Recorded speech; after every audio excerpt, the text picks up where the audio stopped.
Okay. So now we're live. Hi. Hi everyone. We're gonna wait a couple of minutes for everyone to join, and then we're gonna start the event. I think we're recording the event as well, right? Yes, we are. Okay, let's wait for a couple of minutes. Thank you for having me, and thank you for the invitation. I'm glad to be the part of this webinar. Thank you very much for coming. Intellectual property is a really interesting and very useful topic for our members and entrepreneurs as well. You need to know whether you can protect it, how you can protect it, and hopefully this event is going to be valuable for many attendees. Yeah, I think it's a very important subject, especially today when there are so many creations on the market, and when you're struggling to protect what has been created by your hard labor.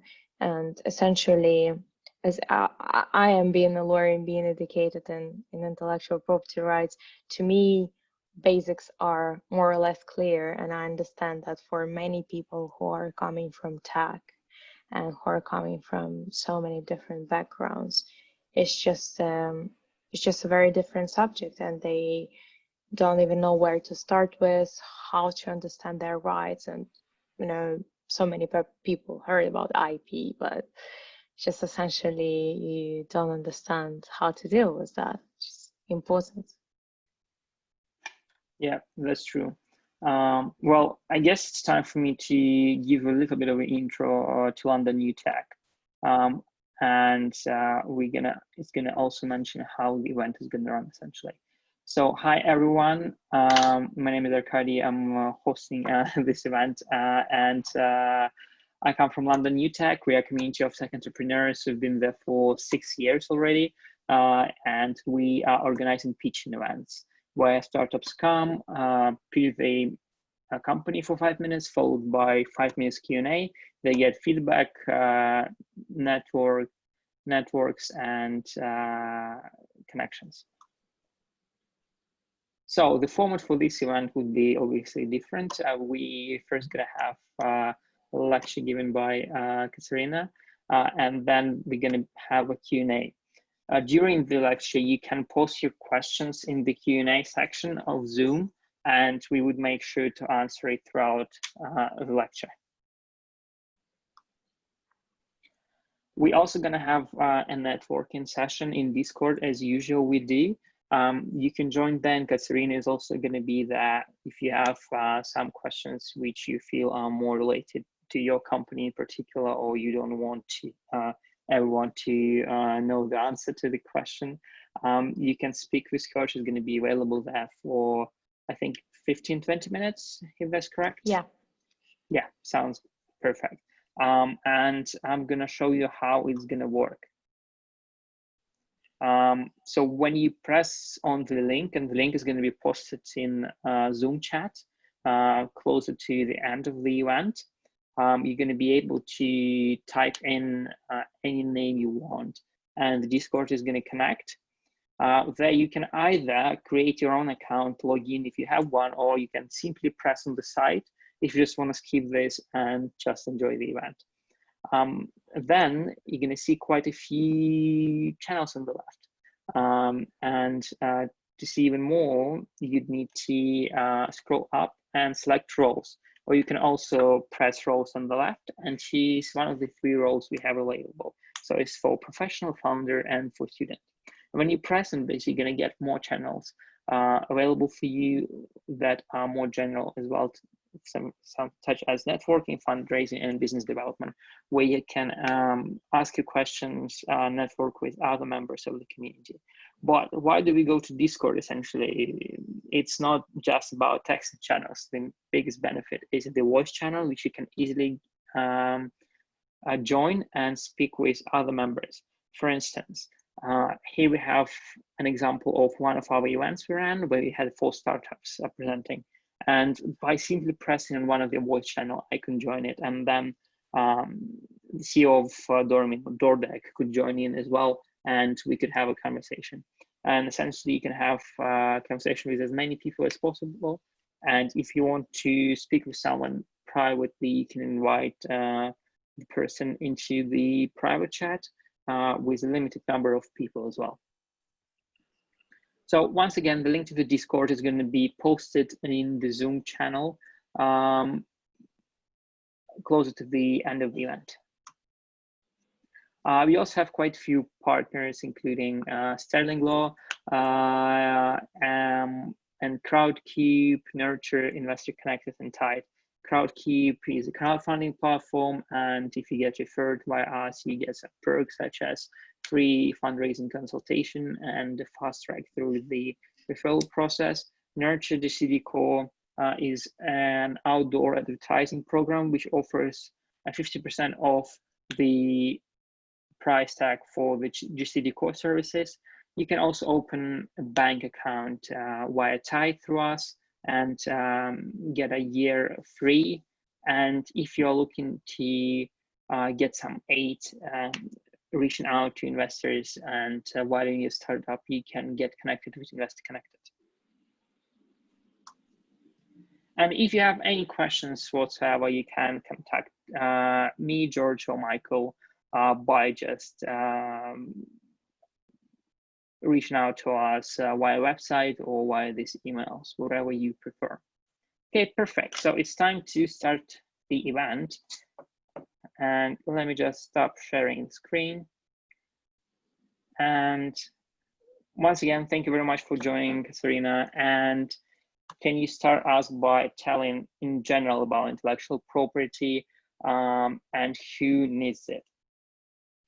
Yeah, first of all, thank you so much for having me. I will just have a quick word probably about myself, which is not too long, but right. I worked at, well, as you said, my name is Katsiaryna. I have a master's degree in intellectual property law, and I have been working in IP at Sterling Law for some time ago, and I'm currently holding an associate position at Morae Global, and we deal with the legal technologies and other different tech.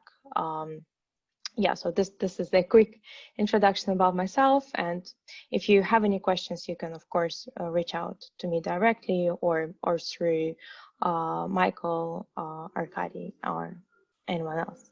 So yeah, as you suggested, let's begin with the basics. And essentially, intellectual property law is a really complex subject, and I'm saying that not just because I have studied it for 1.5 years, but it is really complex, and complex in a way that each big issue has to be treated differently. So there is no one measure for every intellectual property law case.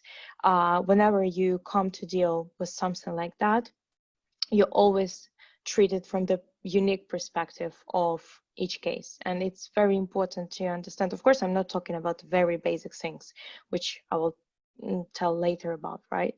But just in general. So the first rule that you must have in mind is that there are no rules. And if you want to protect your intellectual property, you can do so if you believe that this is something of your genuine understanding. Yeah. So when we talk about intellectual property law, we basically talk about the property that is intangible. So we can't touch it, we can't feel it, right? It's intangible, it's intellectual in a way it sounds, right? And that's probably where the tricky part comes, right? Because when we have a car, we understand that we possess a car, and we understood how much did we pay for it. It's not labor, it's actual money. But when we create something with the help of our minds or hands or abilities or skills that we possess, it's really hard to assess. And the intellectual property law is the branch that makes the assessment of this labor, right? So for example, just a quick example is that if I have an iPhone and I take a picture of a cup of tea, right? I put really little labor in that, and it probably most likely that I will have a lower protection of my copyright or like authorial work than a very respected photographer who has an expensive camera and a long experience in photography and whose labor is really highly paid, and his picture will be treated differently. So here where the threshold is, which is really uncertain.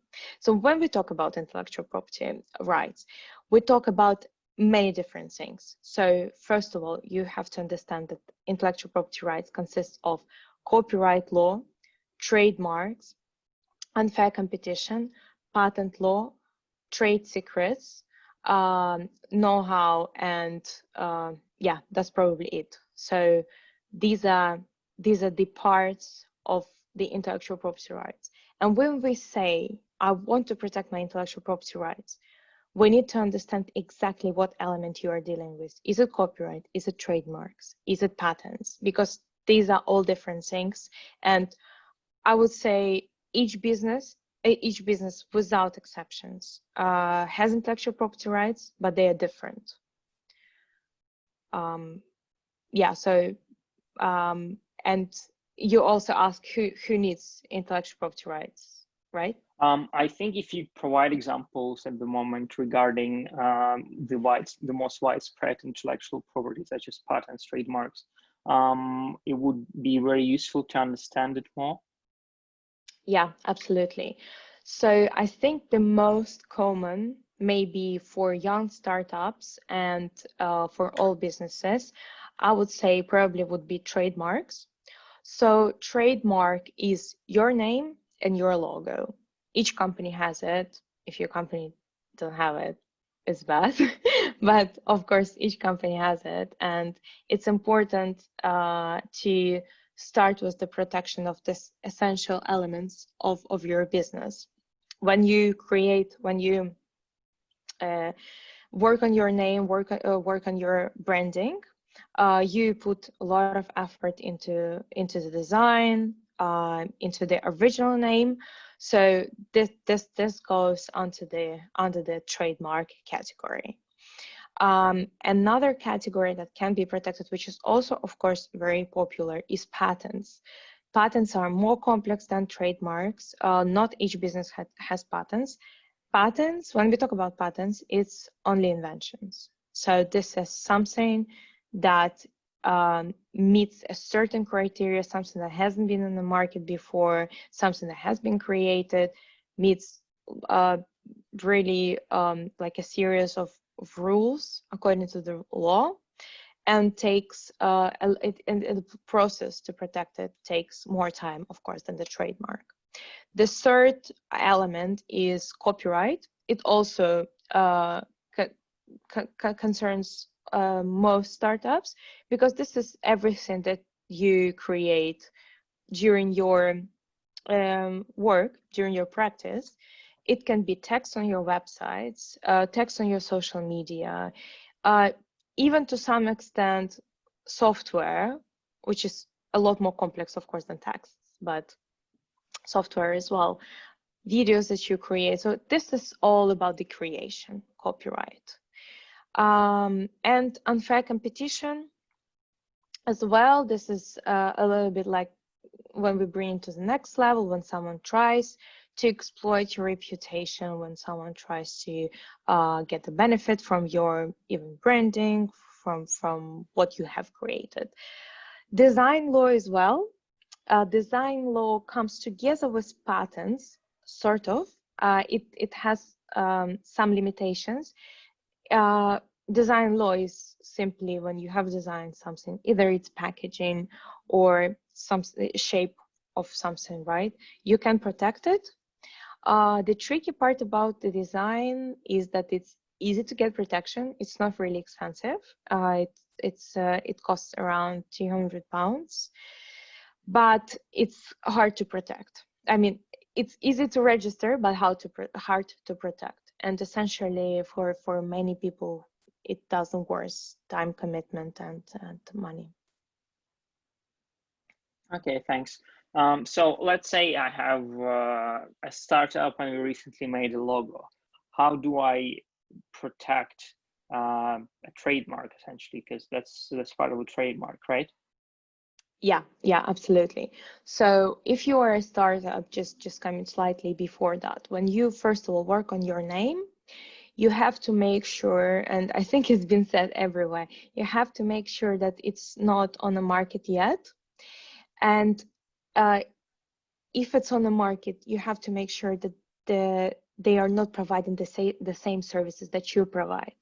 Because if you provide the software under one name and someone creates a socks or clothes under the same name, you still have chances to use this name, with exceptions of course, but you still can keep this name. This is the first step, like a basic Google search. You just do the basic search. Next step, and we are talking about the UK because intellectual property law is unique for each region, and geographical questions are really important here as well. But when we're talking about the UK, you first of all check the basic internet, and secondly, you should check either the trademark at all registered or not, and what looks like it. And it's free to check. You can go to Intellectual Property Office website or just Google Ipo Trademark Search, and it's very intuitive. You just put down your name and search, and see who else has similar names, part of the big names as well. This is the search you do before you decide to protect your name and your logo. As young startups, which is everything starts usually with the name and then logo comes along, right? If you are certain about your logo, if you think that logo will stay, this is your final logo stays with you forever, or you invested a particular amount of money into your branding and colors and pictures, then you can register it along with your name. But if you are not sure about your logo, you just created something as a placeholder until you secure funding or until you find additional partners, right? I would not recommend registering name without the logo, because when it comes together, the registration is common for both name and logo.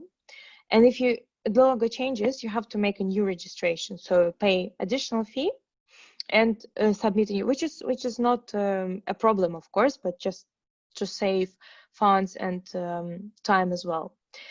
You can register name separately and logo as the name. And then at early stages, I would certainly recommend registering name and logo if you are sure that you want to register. So when you register the logo, do you register the visuals of the logo, how it looks like, or what exactly do you register? Yeah, so a very, very good question, and it's also very important to know that you register name plus logo, and on the picture that you upload directly to the Intellectual Property Office website, you have to upload a picture together with your name. So if, for example, your logo is just a flower, right, and you upload just the flower and the actual picture doesn't contain your name, you will get the rejection, because even it has to be somewhere on the picture, your name, the name of the company, or the trademark you would like to protect. But you can register as a logo like anything that represents your company, but with the name. What about Twitter? I don't think Twitter has a name next to the icon. Yeah, it doesn't have to be exploited this way. So we just register it this way so that the protection is there, and then you can use separate parts of your protection. You can use logo separately, name separately, so it doesn't come together like as a whole. Yeah. Oh, okay, perfect. Thanks. So you can use different parts of your registration. Yeah, makes sense. Makes sense. Yeah. And essentially, what happens with patents in that case? Like what kind of inventions are eligible to be patented, and how can you? Well, just briefly. Yeah. So there has to be the element of novelty. So this has to be something novel. And other criteria like not disclosed to the public before. It can mean so many different things. You can imagine to what extent it goes to. Disclosure to the public even means when a concept of something was, for example, in a movie or in a picture, even in a very basic way, you know, even if in movie we saw something and then made an invention based on that. And if someone argues that, it can bring to the point that movie can be considered as a disclosure to the public. So it's actual precedent from the law. When, of course, two companies argue. So when it concerns one company, it wouldn't be argued, of course. But when two companies are arguing, this is something that comes to play. So yeah, patent is essentially invention, or when you reinvent something. For example, when you discover a new traits or new functionality of old chemical element, for example. This is how medical company like pharma companies are exploiting patent system. They just sort of reinvent different things, which is of course more complex than how I frame it at the moment. But this is the invention. This is all about the inventions. So logos, names, even your website wouldn't qualify as patent. Software wouldn't qualify as patent in the UK, at least. In the US, there were some precedents a while ago. Now it's even harder than it was before. Okay, so you cannot patent an idea, right? Yeah, you cannot patent an idea, and I would also say that ideas, in the meaning of this word, are not protected at all. So whenever you shared something with your friend, or you thought about something, or even when you put your thoughts on paper, sort of, it's not protected by anything. You would not get protection of your ideas. That's why it's important to have an NDA in place when you discuss something, when you meet with clients, when you meet with potential co-founders, or employees or interns, whoever you interrogate with. It's very important to have an NDA in place. Okay, sounds great. Can you tell us how can you protect your intellectual property? Yeah, sure. So as I mentioned, probably like most common protection, which is not really expensive, quite fast in the frames of in the frame of a timeline. It's quite speedy process, is the protection of the trademark. In the UK, again, it's quite easy, really. I mean, I wouldn't say the process is easy, right? So, but it's straightforward. So it consists of your name and logo. You upload this document, you select the classes. Classes are very important, 45 classes, which you can get the protection for. Each class, you pay for each class, so you can't get protection in all classes. Well, you can sort of, but it means that the business has to operate in all classes that you submit the protection, the trademark for. Usually, startups apply for the protection of 1, 2, maximum 3 classes.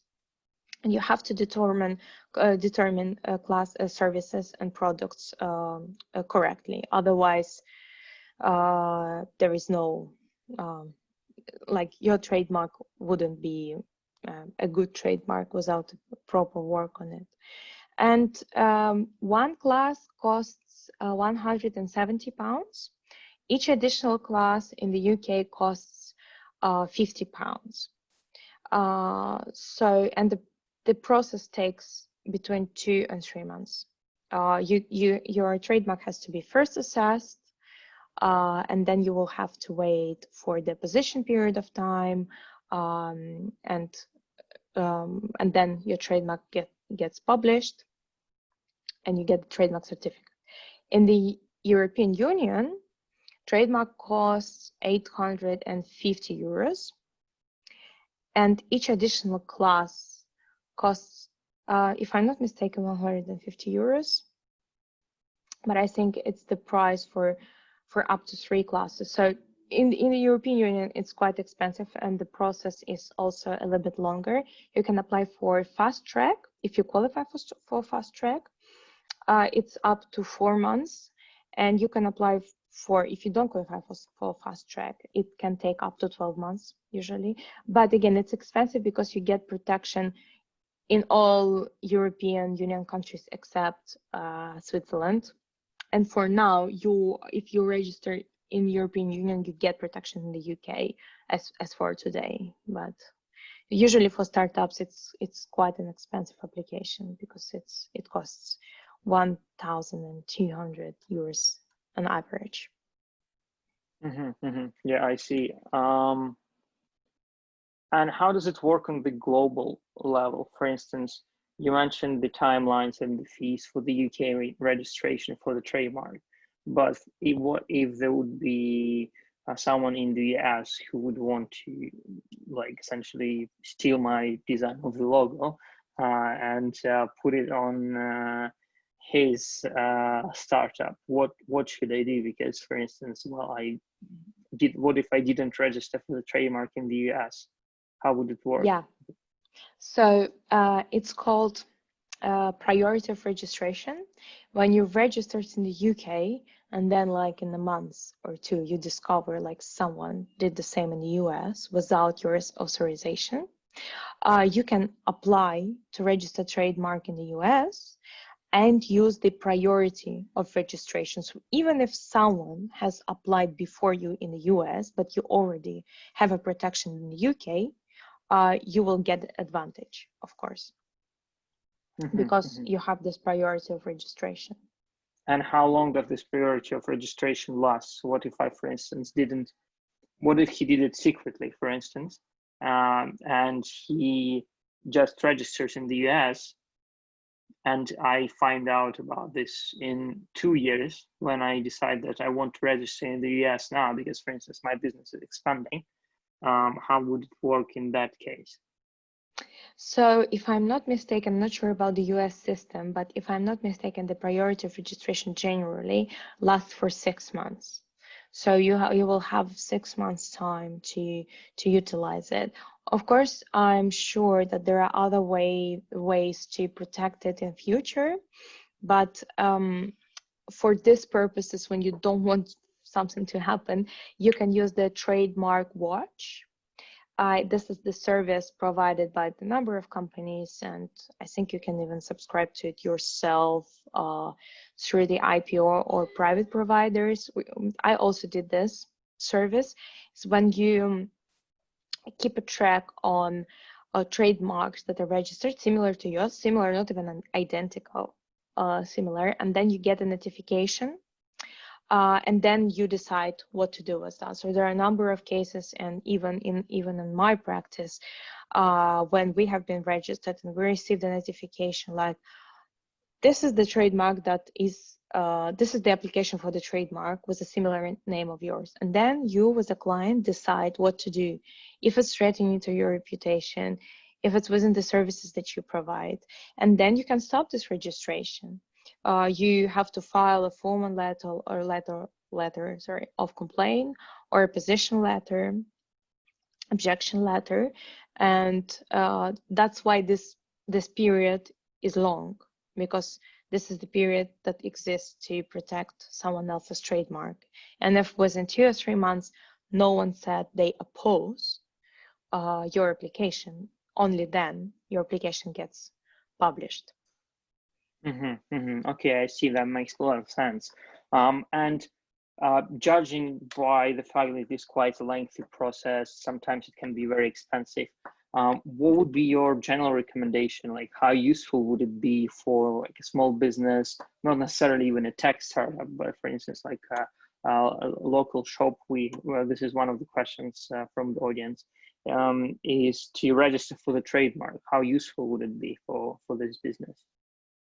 I think it's from my personal perspective, and as an owner of multiple startups and working with a number of very, very different entities, like from a small schools for like minority kids to big startups who raised like millions of pounds, I would definitely say that this is a good investment, because it's in the UK essentially and especially £170, even if you register for 2 classes, which will cost you 220 without the legal services, right? Just the application itself. You get the protection for 10 years. So you get the certificate and you're protected for 10 years.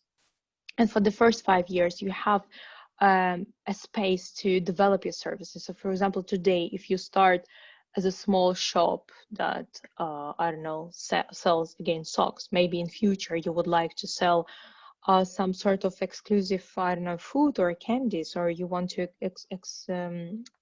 expand your services, then it's worth registering for additional services as well. And you have five-year period to start trading within the services. So I think it's important. And unfortunately, in many cases, people, as startup owners or small business owners, they don't pay attention to that initially. And then when something comes to play, when they find someone who just really like their shop, you know, or just really like their small business, or just really enjoyed webinars that they hold, and will be like, oh, okay, I will hold the same sort of webinars because they have good names. People will, when people will be looking or searching, they will find these guys and myself as well. It's called the reputation exploitation. And a small business suffers because this is a small business, and each customer is a very valuable in this perspective. So just for a very small relatively price, you can get at least some sort of a solid protection, which can grant you, not, of course it's not guaranteed, not 100%, but to some extent, yes.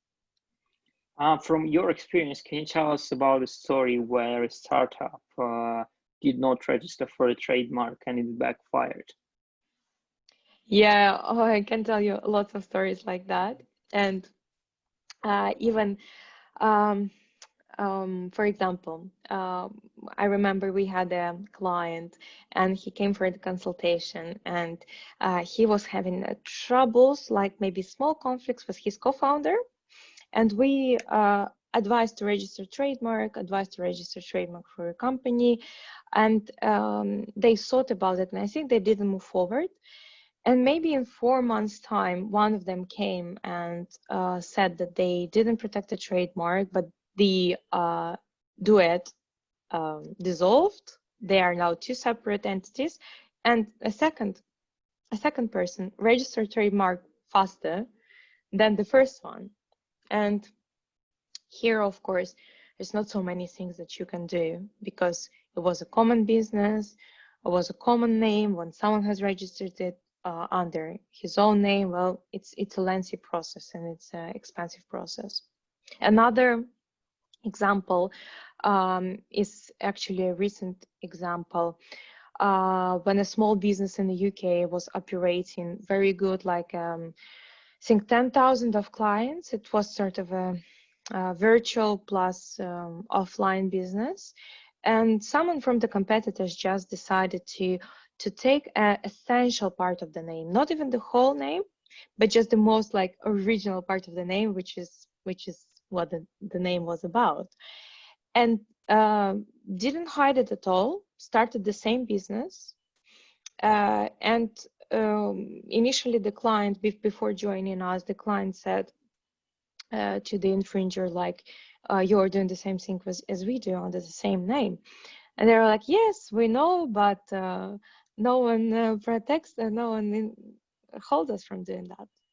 So we applied for, in this case, the second party didn't manage to apply for the trademark before us. So we applied and then get protection, and the second party had to remove the name initially.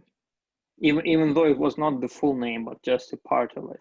Just a part, yes, because The second part was just in the law it will qualify as descriptive, so it was just the descriptive part, but distinctive part was the one that was stolen. Distinctive part is the most important part in the name.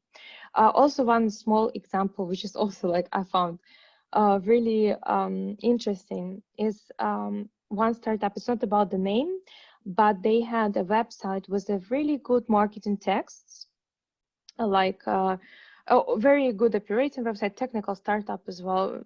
Text, they paid for this text, and it was really a very good, decent website. And someone made the same business under a different name, but stolen the texts like from scratch. Even reviews, even reviews were stolen, and they were operating as well. And we managed to get the protection over that. It was a copyright infringement.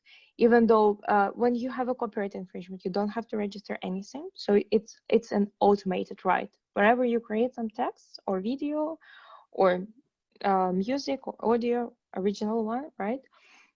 Original doesn't mean original in the sense of the word. It means originating from the author. So if you create something original, it's automatically protected. So we managed to also make the infringing party to remove all text completely from their website, and because it's not about competition, it's about unfair competition. We don't mind you doing the same business, we mind you copying us from scratch. I see. We have quite a few questions there. I think the first one, well, not the first one, but it will just continue the flow. As a new tech startup, what should we be prioritizing to protect ourselves? As a new tech startup, so it depends on your intellectual property strategy. So essentially, each company has to have the strategy. I don't want to exaggerate it because some companies should really pay high attention to that. If you think that your product can be licensed, or if you can license your name to someone, which also will make you a profit. If you want to extend your branding, this is something that you should pay attention to.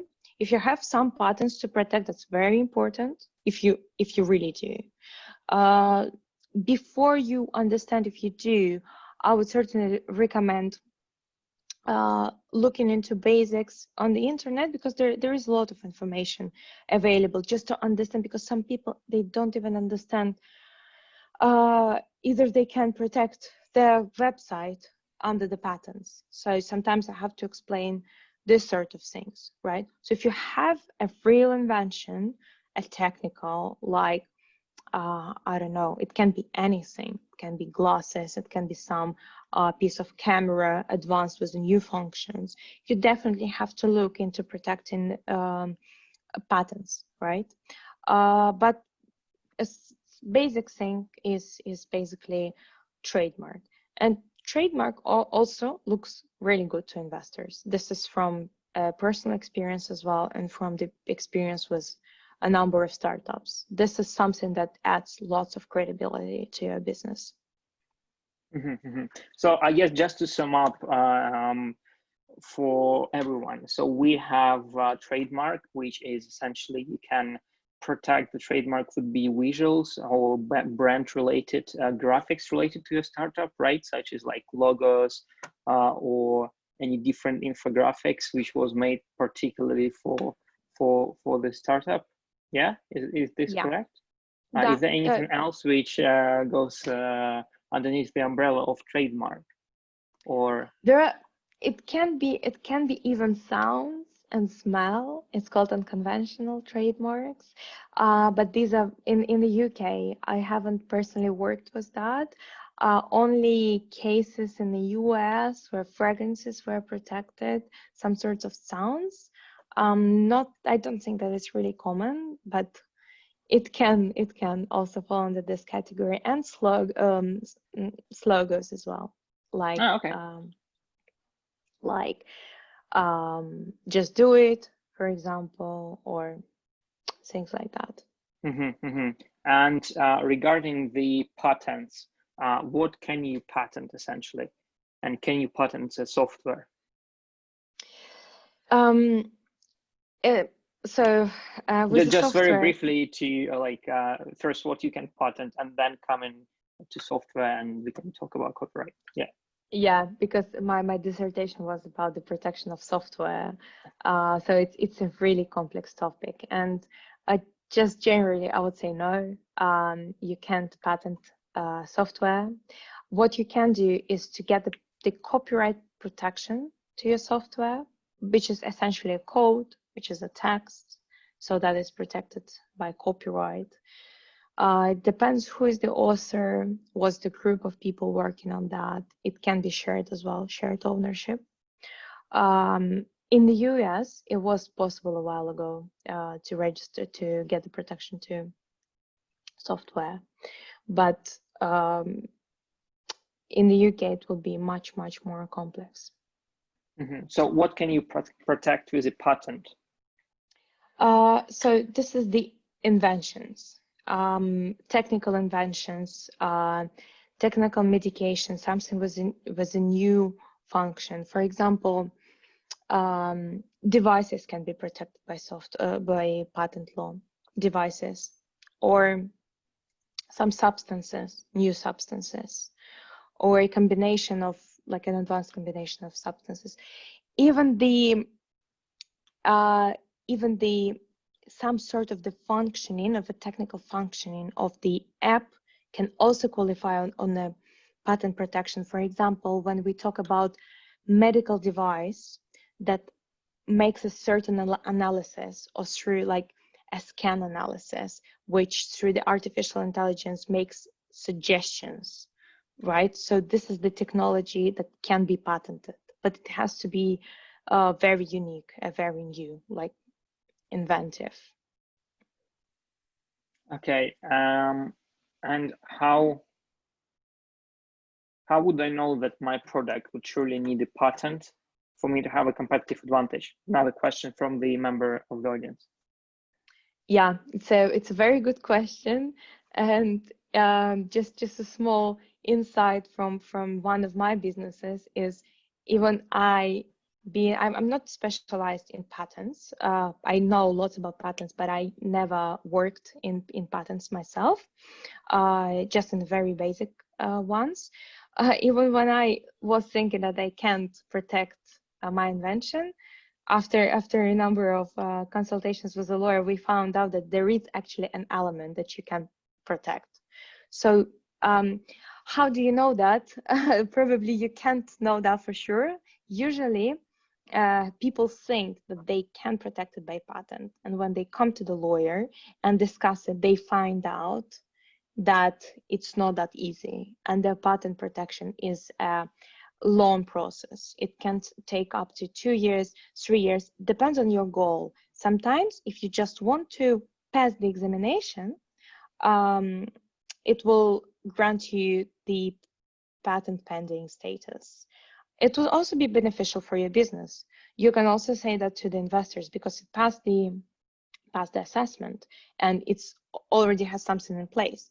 And this is one step, but another step is actually to get the patent on the invention. But yeah, to know for sure, I don't think you can know for sure. You can talk to a lawyer and then try to find out. And the lawyers in patents are not generally like conventional lawyers, like for example, like I have a legal education, but those who work in patents, they usually have education in software, like they are usually engineers or chemists or educated in physics or maths, and then they qualify as lawyers, because to protect a patent, you need to know exactly how it functions, very, very much detail, and a simple person like a lay person wouldn't know that. So in this regard, patent lawyers are those people who help you to frame it correctly, and it's very important in a patent application to frame it correctly. Mm-hmm. And if you found out that someone infringed your intellectual property, what is the legal procedure for an early stage startup to sue the company, or essentially what would be the steps?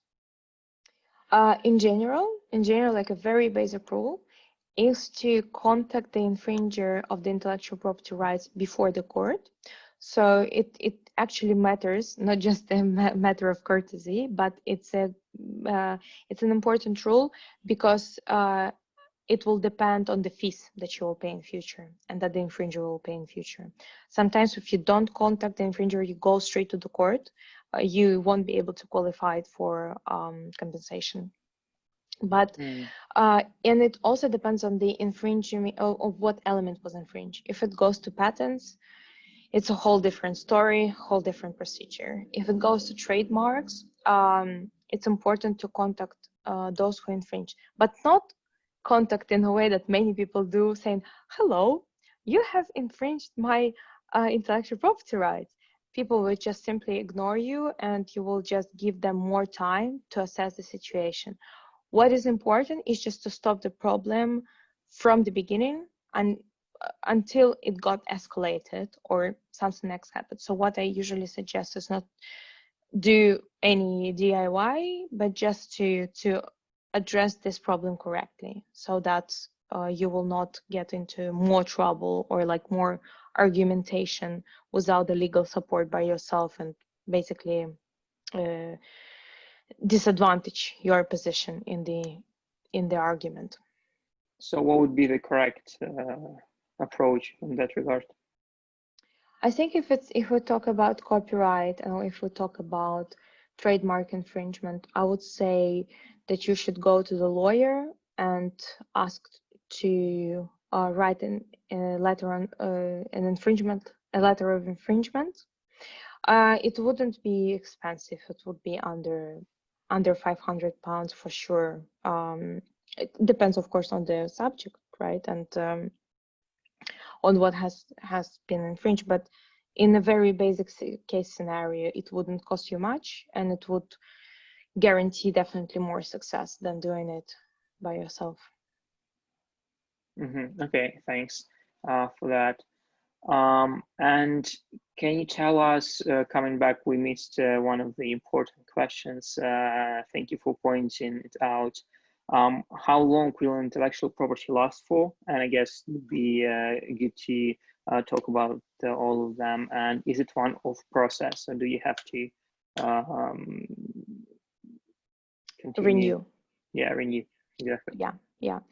You would have to renew your intellectual property rights. So copyright exists for a long time. It's 75 years or 50 years after your death and goes to your heirs as well. So copyright has a long period of protection. Trademark is protected for 10 years. So you get the certificate for 10 years. And when it comes to the expiration, you can just renew your trademark.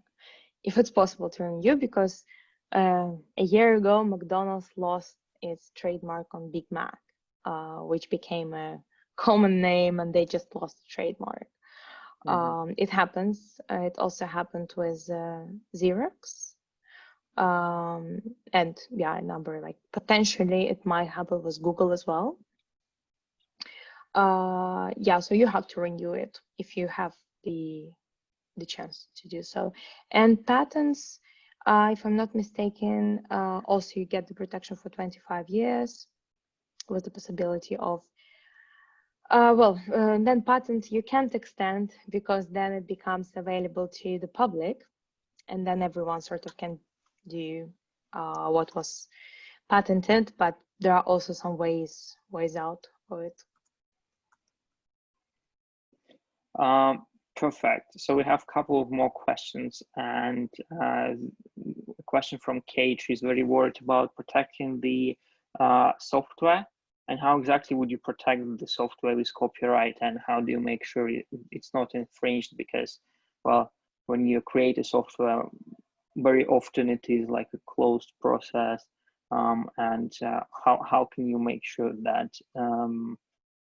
essentially how can you protect it from being infringed, and how can you Yeah. realize that it wasn't infringed? Yeah, so when we talk about the software, and when we have a code, which is essentially text, copying, like when someone has copied this code, it means the infringement of your copyright. But the threshold is very unclear. So of course, in the code, you can make so many adjustments that will basically copy the idea of your code, but the text itself will be different. So the function will be the same, but the text will be different. So here, where in this place, the difficulties are in the text, in the framing of the text as well, especially in the framing of the text. So protecting software is quite complicated, and it depends on what software we have in place. Sometimes some bits of software and some sort of a process, the processes are not patented, but some sorts of patentable. Some types of software can get a more advanced protection. So if you feel like your invention is something that can qualify to this protection, then you need to, in details to break it into details and to talk to a specialist about it, about exactly your idea, because in general many people can tell you many things in general, right? But when it comes to your idea, it may be something really different. Like when it was even was my own project, when by the rule I know that this is something that cannot be patentable, and even myself being a lawyer and speaking to the lawyer, for technical lawyer, who said, you know, we can frame it the way that can be protected. So it's important that this tailored approach in IP is essential. Mm-hmm, mm-hmm. Does it make sense? If you have any additional questions to how I describe, maybe if it's too complicated or unclear, you always let me know, please. Well, we don't have questions regarding this subject yet, at least, in particular, but we have a couple more questions. And why investors love when startups have patents or trademarks? Yeah, so I think investors are usually different kinds of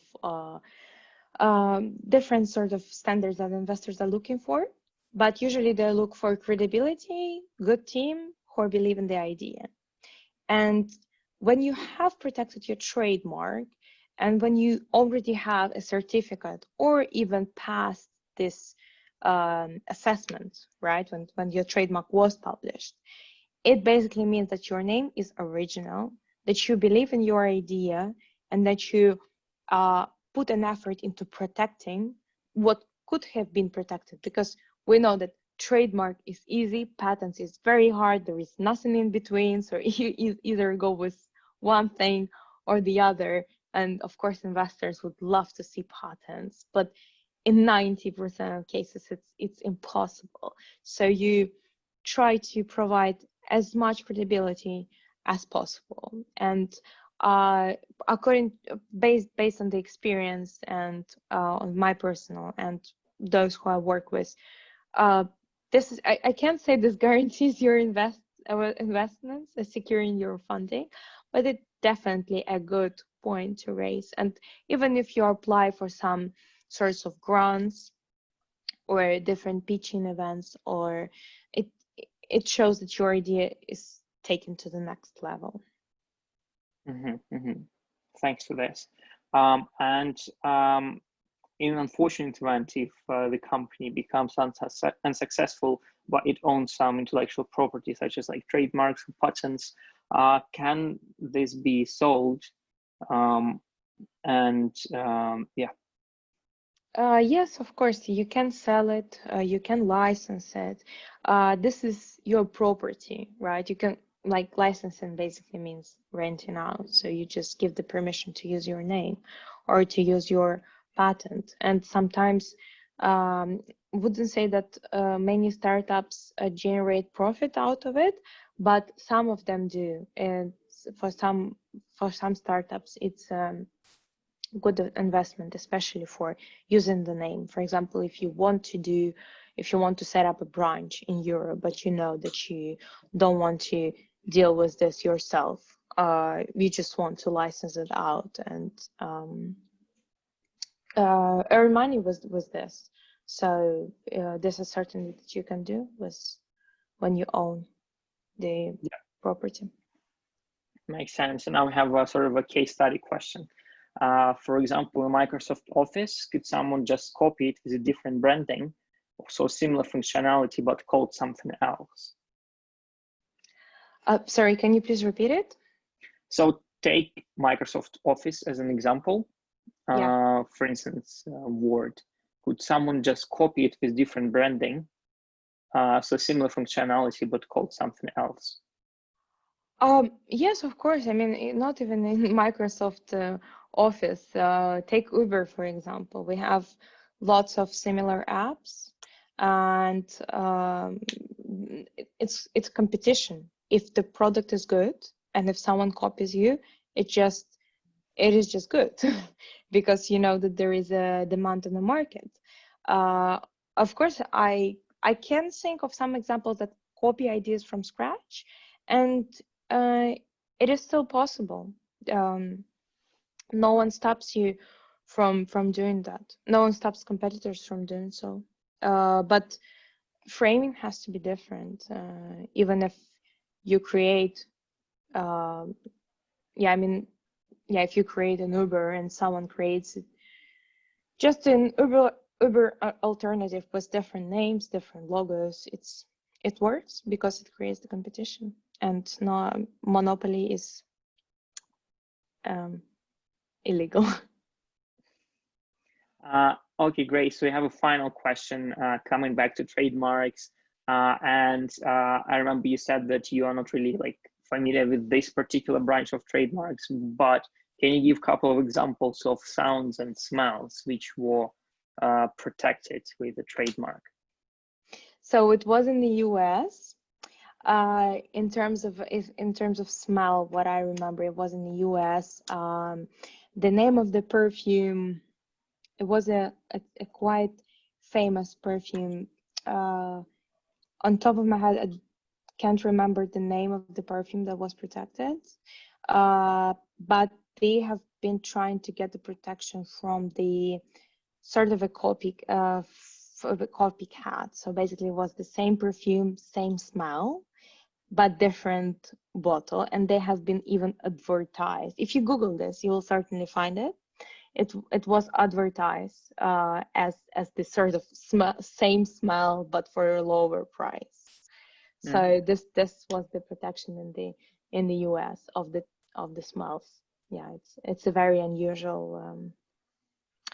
In terms of sound, there has always been a very strange case, which was not successful. But when someone tried to protect the sound of the car, so just the consecutive sound of the car, it wasn't successful as well.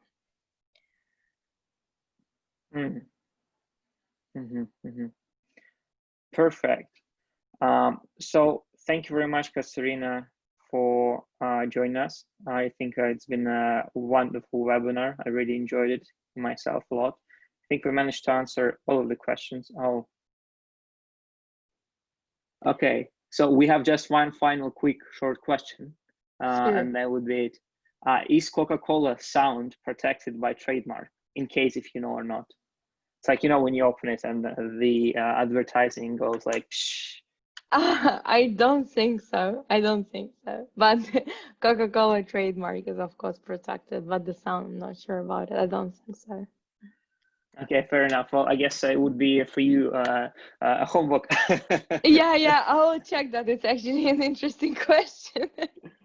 Well, thank you so very much for having me. I hope it was useful. Thank you very much, everyone, for joining. And you can continue your conversation with Katsiaryna in Discord. My colleagues are going to post the link right now. Oh, yeah, now it's been done. You can just press on it, join, and Katsiaryna is going to be there for some short time. And you would be able also to speak with me and my colleagues there. Well, thank you very much for joining. Wish you a great evening. And I'll speak to you, Katsiaryna, in the Discord. Yeah, speak to you in a bit. All right. Goodbye.